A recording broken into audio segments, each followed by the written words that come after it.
Sometimes you're going to find yourself in a scenario where you need to design something for a smaller client, like a Facebook ad or a social media post or a promotional flyer, that sort of thing. And that client only has a logo. In fact, sometimes they don't even have that. Well, today I'm going to show you a little trick I use when I have to do something fast and there's very little budget, very little time, and little to no pre-existing visuals to work from. So strap in your strap-ons, strap in.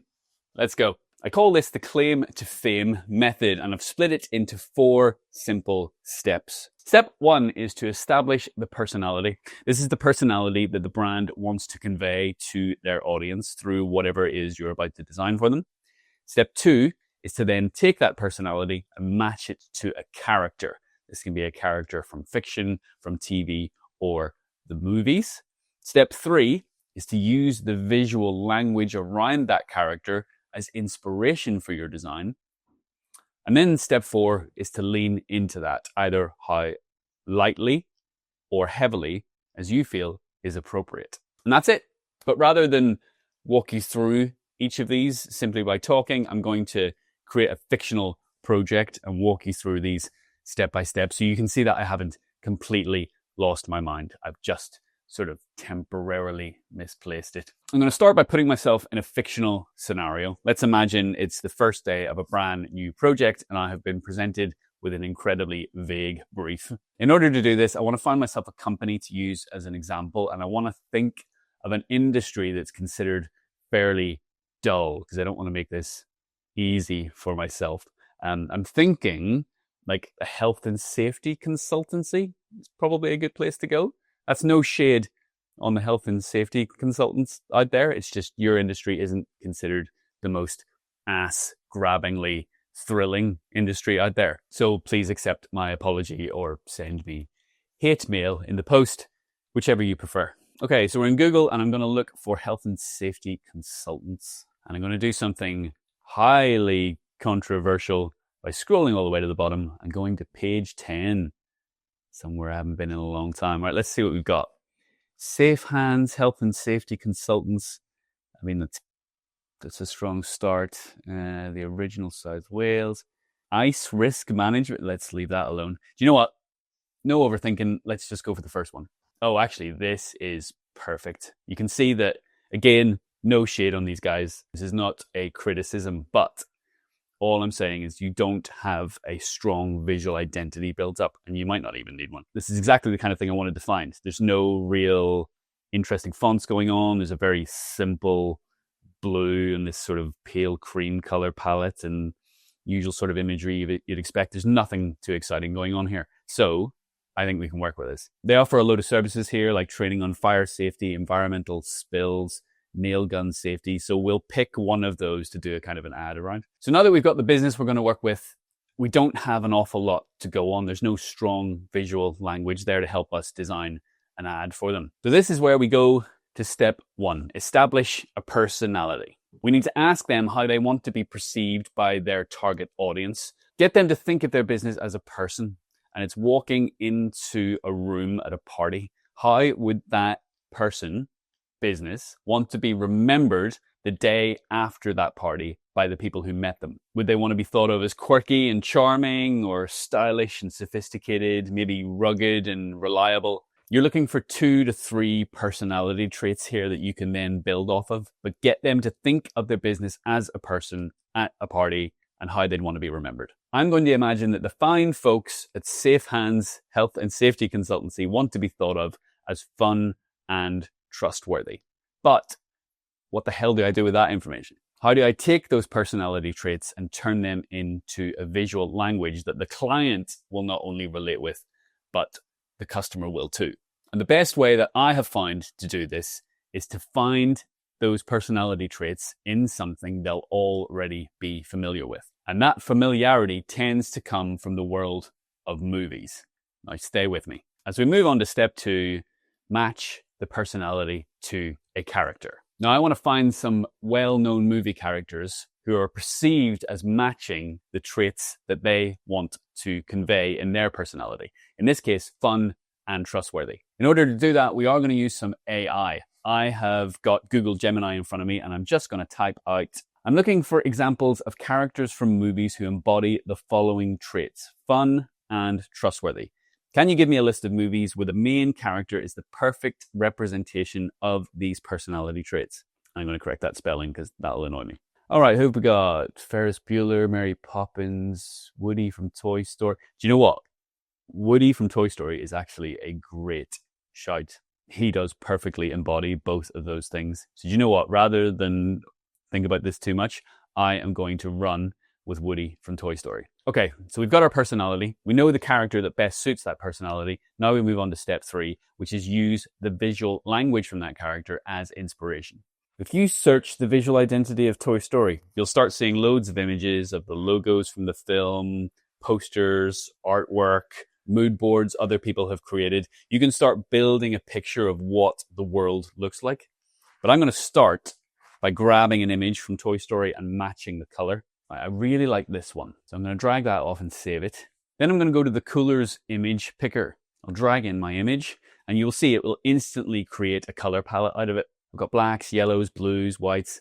I can add colors to that, or I can take this slider that says picked palettes and start sliding through to pick different color variations. And I'm going to keep doing that until I get something I like. So it doesn't deviate too far from where they are, but just elevates it a little bit. Let's see, scrub. Do you know what? There was a good one at the beginning here.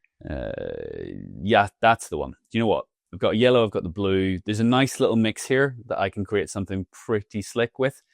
So down to export palette. I'm going to click on view full screen and then I'm going to take a screenshot of that so I can sample it. All right, that gives us our colors. Next, we need to find some fonts. I'm going to do that in fontjoy.com. Now you'll see here that this site helps us pick header fonts, subheader fonts, and body copy fonts. All we need to do is click that generate button and move this little slider to give us high contrasting fonts or very similar fonts. I'm going to keep it around the similar and hit generate. And I'm just going to keep smashing that until I get something I like. I'm going to start with something fairly safe and simple for the first idea. So I don't want anything too crazy, but I do want a family of fonts. So that's just giving me Railway, which is fine. I'm going to lock that in. For my subheader, Source Sans Pro, let's lock that in. And then if I keep hitting generate, do you know what? Let's go Montserrat. These are some very, very fairly run-of-the-mill fonts, but it gives us a little bit of a variation rather than just the similar font they've got right now. So we're not taking them too far out of their comfort zone to begin with, but I'm giving them something a little bit more interesting. Once you've selected your fonts, you can click on their name and that will take you over to Google Fonts where you can download them directly if you don't already have them on your machine. That takes us on to step 4, lean right in. We've got the personality. We know the character that we've assigned those personality traits to, and we've used that to grab some colors and some fonts and a little bit of a broader visual language. Now I'm going to start by leaning in softly to that to create an idea. Then I'm going to lean heavily into it. And that's just giving you a couple of different routes you can take when you're presenting an idea to a client, showing them why you've gone the route you have, and the idea and the thinking behind it will help sell it. Okay, now we're in Photoshop and I've got my little color swatch at the top. I'm dragging in an image of some fluffy hands made of clouds. I'm going to grab in a construction worker who's falling to his imminent death, but he's safe because he's in safe hands. Safe Hands Health and Safety Consultancy, written in the fonts that we've chosen. I'm going to turn that into the blue from our Toy Story poster. And at the bottom, you are in safe hands. Put a little smiley there. Make that yellow from Toy Story. Give it a little blue container. And that's the first idea. Really nice and simple. But the color has been inspired from Toy Story. And I've grabbed some safe little fonts. And that's it. Nice and safe. But now we lean in hard. Back to FontJoy. And let's go a little bit more mental. We're going to go high contrast in the fonts now. And hit generate and see what we got. Oh, I forgot to mention that you can double click on these and change the text so it reads exactly what you're going to be using the font for. But sometimes that just helps. Generate. Do you know what? Actually, I'm going to write this out in all caps. I want to see what that looks like. Okay, this is a bit Toy Story-ish, a little bit more playful. Yeah, I like that one. I'm going to lock that one in. And I like Nonito Sans. We'll lock that one in and then just get something for the body copy. Boom, that's sorted. Got my new 3 fonts. Let's lean in.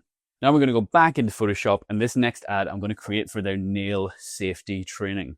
I'm going to drag in my background, a little toy version of a nail gun, a cute little teddy who's been nailed aggressively to the wall. And then I've got my line here, workplace safety isn't child's play.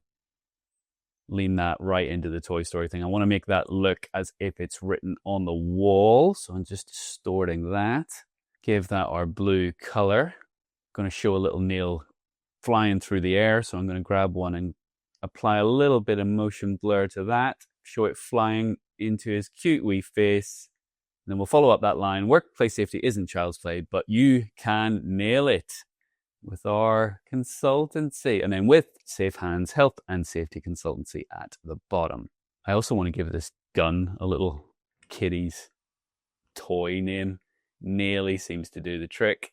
And that's it. Like, I've leaned heavily into it now, but you can see how a company with little to no visuals has come to you saying, I want to advertise my health and safety consultancy. You can look to see what services they offer, ask them what personality traits they want to convey, tie that to a character, use the visual identity from that character and some of the world it's from and the language, and lean into that.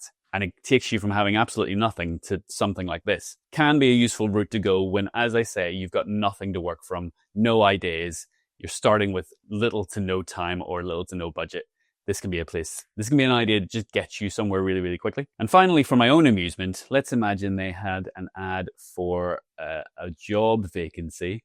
Put a big old yellow circle there, a hand covered in bubble wrap. Safe Hand Jobs, now available. Our name is Safe Hands Health and Safety Consultancy. We're offering new jobs. Stop being filthy. Okay, I just wanted to do that because I'm a child. But that's the 4 steps. You establish the personality the brand wants to convey. You match it to a character from fiction, from TV, from film.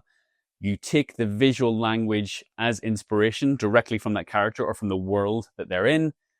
And then you decide how heavily you want to lean into that. You can go a little bit lighter. You can go fully in and present that to the client with the story about how you came up with it in the first place. It's a great little trick when you have nothing to go on and you just need something to help you lean into a certain direction. It's a good way to go. And if you want a proper deep dive into what makes design works, now that you know how to grab a couple of visuals and plonk them onto something, if you're new into this world and you want to figure out the basics of the design and the principles that make it work, I've put together an epic little video here that I think you're going to enjoy. So go and enjoy.